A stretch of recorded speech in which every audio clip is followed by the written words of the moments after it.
আমরা চেষ্টা করছি আগামী কাল পরশুর মধ্যেই তাদের সাথে আলোচনা করে আমরা মোবাইল ব্রডব্যান্ডটাও 4G নেটওয়ার্কটাও আমরা উন্মুক্ত করে দিব। 3 দিন কিন্তু পুরো ইন্টারনেট শাটডাউন হয়নি, আমরা শাটডাউন করিনি। আমরা আগামীকাল সকাল 9টায় মোবাইল নেটওয়ার্ক অপারেটরদের সাথে বৈঠক দিয়েছি। সেই বৈঠকে আলোচনা সাপেক্ষে আমরা যত দ্রুত সম্ভব আমরা চেষ্টা করছি আগামী কাল পরশুর মধ্যেই তাদের সাথে আলোচনা করে আমরা মোবাইল ব্রডব্যান্ডটাও 4G নেটওয়ার্কটাও আমরা উন্মুক্ত করে দিব।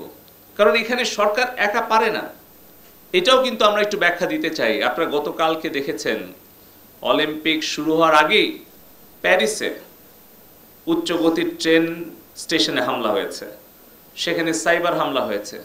গত সপ্তাহে আপনারা জেনেছেন যখন আমাদের এখানে ইন্টারনেট বন্ধ হয়ে গেল তখন সিভিল এভিয়েশনের আন্তর্জাতিক ফ্লাইট অপারেশনের জন্য যখন তারা আমাদের কাছে জরুরি সহযোগিতা চাইলো, আমরা কিন্তু দ্রুত চেষ্টা করলাম একদিনের মধ্যে প্রথমে এয়ারপোর্টে কানেক্টিভিটিটা নিশ্চিত করতে, এবং তারপরে ধারাবাহিকভাবে কিন্তু আমরা জরুরি যে port, sea port, airport, banking এগুলো কিন্তু আমরা 3 দিনও বন্ধ রাখিনি। আমরা ঠিক পরের দিনই আমরা যখন যেটুকু পেরেছি আমরা কিন্তু অপারেশন করেছি। কারণ আমাদের দুটো সাবমেরিন কেবল কুয়াকাটাটা আমরা অন রাখতে পেরেছিলাম, সেখান থেকে যতটুকু পেরেছি আমরা দিয়েছি। 3 দিন কিন্তু পুরো ইন্টারনেট শাটডাউন হয়নি, আমরা শাটডাউন করিনি।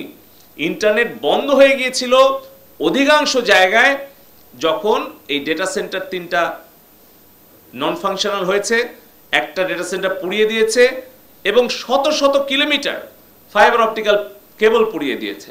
আমি আইএসপিএবির সভাপতির সাথে কথা বললাম, এমদাদ ভাই আমাকে বললেন তাদের তার, সুইচ, ইকুইপমেন্ট, অবকাঠামোর যে ক্ষতি হয়েছে সেটা, এবং আমাদের প্রায় 17টা ডাকঘর এবং বিটিসিএল টেলিটকের যে অবকাঠামো ক্ষতি, সব মিলিয়ে প্রায় আমাদের শুধু টেলিকম সেক্টরে আমাদের 500 কোটি টাকার ওপরে আমাদের ফিজিক্যাল ড্যামেজ হয়েছে।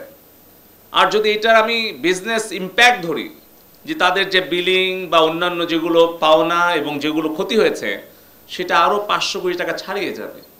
অর্থাৎ আমাদের ডাক, টেলিযোগাযোগ এবং আইটি সেক্টরে কিন্তু 1000 কোটি টাকার উপরে ক্ষতি। তারপরে এটার যদি ইনডাইরেক্ট ইম্প্যাক্ট ধরি, গতকালকে আমি একটা সংবাদ মাধ্যমে দেখছিলাম আমার পাবনার একটা ডেইরি ফার্ম, সে তার অনলাইনে যে তার দুধ বিক্রি করে সেটাও কিন্তু ব্যাহত হয়েছে, তার দুধ ফেলে দিতে হয়েছে। সে এখন ইন্টারনেট ছাড়া তার ব্যবসা কার্যক্রম চলতে পারছে না। আপনারা জানেন যে আমাদের যে পোশাক শিল্পে 40 লাখ কর্মী আছে, তাদের যে রপ্তানিমুখী শিল্প সেটাও কিন্তু ইন্টারনেট ছাড়া চলছিল না। আমাদের আউটসোর্সিং যারা করে 7 লক্ষ ফ্রিল্যান্সার, আমাদের যারা software developer, service provider, exporter, তাদের প্রতিদিন অন্তত 50 থেকে 60 কোটি টাকা ক্ষতি হয়েছে। এর পাশাপাশি আপনারা জানেন যে আমাদের প্রবাসী ভাই বোনেরা আছে 1 কোটির ওপরে। আমরা দেখছি যে তারা যখন ব্যর্থ হয়েছে এই অপপ্রচার, গুজব ছড়িয়ে লাশের রাজনীতি করে সরকারকে তারা বিব্রত করতে চেয়েছে, একদিকে তারা আমাদের জনগণের সম্পদের ক্ষতি করেছে, অপরদিকে আমাদের এই 5 কোটি ছাত্রছাত্রীর হৃদয়ের মধ্যে একটা গভীর ক্ষত তৈরি করেছে।